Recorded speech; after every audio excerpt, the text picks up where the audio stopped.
In the relentless hum of the city, inside the glass and steel fortress of a top-tier financial firm, Alex was a warrior. Every morning, the city's reflection on the skyscraper was a promise of the heights he was determined to reach. Senior analyst was a good title, but vice president was the real prize, the key to a life he'd only dreamed of.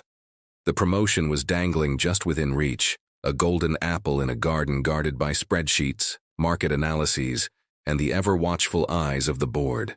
His desk was an organized chaos of ambition.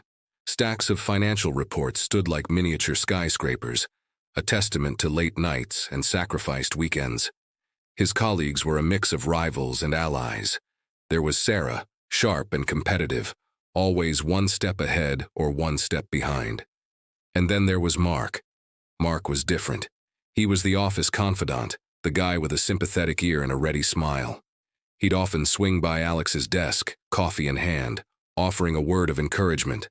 "You're a machine, Alex," he'd say. "They'd be crazy not to pick you." This camaraderie, this shared struggle in the corporate trenches, built a foundation of trust. Alex saw Mark not just as a colleague, but as a friend, a brother in arms. He confided in Mark, sharing his strategies, his anxieties, and his unwavering belief that hard, honest work was the only way to the top. The office was a stage, and Alex was playing his part perfectly, convinced that his dedication would be his crowning glory. He was so close he could almost taste the victory, blind to the shadows that danced just at the edge of his vision, where the lines between friend and foe were beginning to blur. The pressure was mounting.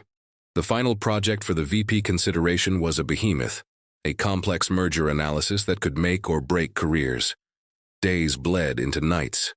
The city lights outside Alex's window became a constant, mocking reminder of the life happening without him. Coffee was his fuel, ambition his only companion. He felt himself hitting a wall, the data swimming before his eyes, the solution just out of grasp. That's when Mark appeared, a phantom in the quiet hum of the after-hours office. He leaned in, his voice a low, conspiratorial whisper. "There's a faster way, Alex. A shortcut." He slid a flash drive across the desk. "This has some pre-compiled data models. Not exactly from our internal servers, but they're solid. It'll cut your workload in half. Everyone gets a little help sometimes, right? No one will ever know." Alex hesitated. Every instinct, every principle he'd built his career on screamed no. It felt wrong, a betrayal of the very grind he took pride in. But the exhaustion was a heavy blanket, and the allure of a finished project, of finally impressing the board, was a siren's call. He looked at Mark's reassuring smile. This was his friend, looking out for him. Just this once, he told himself. He plugged in the drive. The relief was immediate and intoxicating. The models worked like a charm, elegantly solving the problems that had plagued him for weeks. His presentation was a triumph. The partners were visibly impressed, nodding in approval as he walked them through his flawless analysis. He felt a surge of pride, quickly followed by a pang of guilt, but he pushed it down. Success tasted sweet, even if it had a slightly bitter aftertaste. In the following weeks, everything seemed to be falling into place. He was the front-runner for the promotion. He even made a bold, successful trade based on an intuitive feeling, a gut instinct that paid off handsomely, padding his personal accounts. He felt invincible. But then small, unsettling things started to happen. A file on his computer would go missing, only to reappear later. He'd overhear whispered conversations that would stop the moment he entered a room. Sarah started giving him strange, pitying looks. He dismissed it all as paranoia, the stress of the promotion getting to him. Mark was always there to calm his nerves. "You're just on edge, man," he'd say, clapping him on the back. "You've earned this. Don't let the pressure get to you." Alex wanted to believe him. He needed to believe him. The shortcut hadn't just saved him time. It had given him a taste of a different kind of power, a way to bend the rules and win. He started relying on Mark's tips, small pieces of information that always seemed to give him an edge. His confidence grew, but so did a gnawing unease. a sense that the solid ground beneath his feet was slowly turning to quicksand. He was winning the game, but he was starting to forget the rules, manipulated by a friendly voice that was leading him deeper into the dark. The day of the promotion announcement arrived. Alex walked into the office with a confident stride, his best suit feeling like armor. He expected congratulations, handshakes, a celebratory lunch. Instead, he was met with a wall of silence. The air was thick with a tension he couldn't name. He was summoned not to a celebration, but to the sterile, intimidating boardroom. The partners were there, their faces grim, like judges at a sentencing. And sitting beside them, looking calm and composed, was Mark.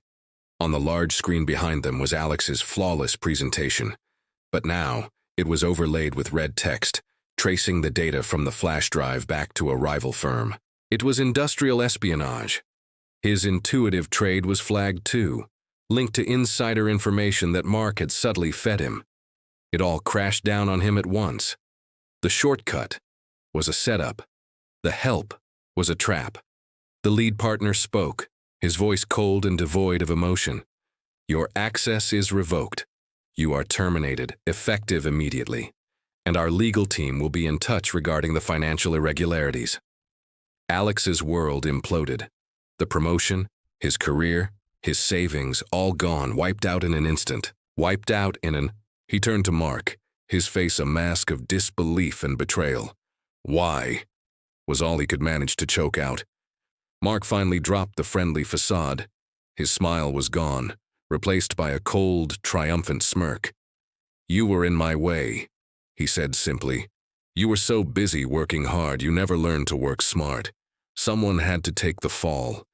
And you, my friend, were the perfect candidate." It was a devastating revelation. The friend he trusted, the man who had encouraged him, had been orchestrating his downfall from the very beginning, using Alex's own ambition as the weapon. The trust was a lie, the camaraderie a performance. Alex was just a pawn in Mark's ruthless game, and he had been checkmated. Walking out of that building for the last time, the city's reflection on the glass was no longer a promise, but a cruel mockery. He had lost everything, not because of a grand villainous scheme, but because of one small, seemingly insignificant decision, the choice to take a shortcut. He had compromised his integrity for a moment of ease, and the cost was his entire future. That single choice was a tiny seed of poison that grew and contaminated everything he had worked for. It taught him the hardest lesson of all. There are no real shortcuts in life or in finance. Every unethical choice, no matter how small, carries a hidden price tag, and the bill always comes due. True success isn't just about reaching the top. It's about the person you are when you get there. It's built on a foundation of integrity, brick by brick through hard, honest work. Any other path is built on sand, ready to be washed away by the first storm. His ambition had blinded him, and his trust had been his undoing. Now, standing on the pavement with nothing but the clothes on his back and a crushing weight of regret, he finally understood. The most valuable asset you will ever have isn't in your bank account. It's your character. And it's the one thing you can never afford to lose. If you were captivated by Alex's story, you'll find even more thought-provoking tales on our channel. Subscribe to Mind Secrets for more deep dives into the human psyche and the choices that define us. And be sure to click on our channel page to watch the full video and explore our entire library. Thanks for watching.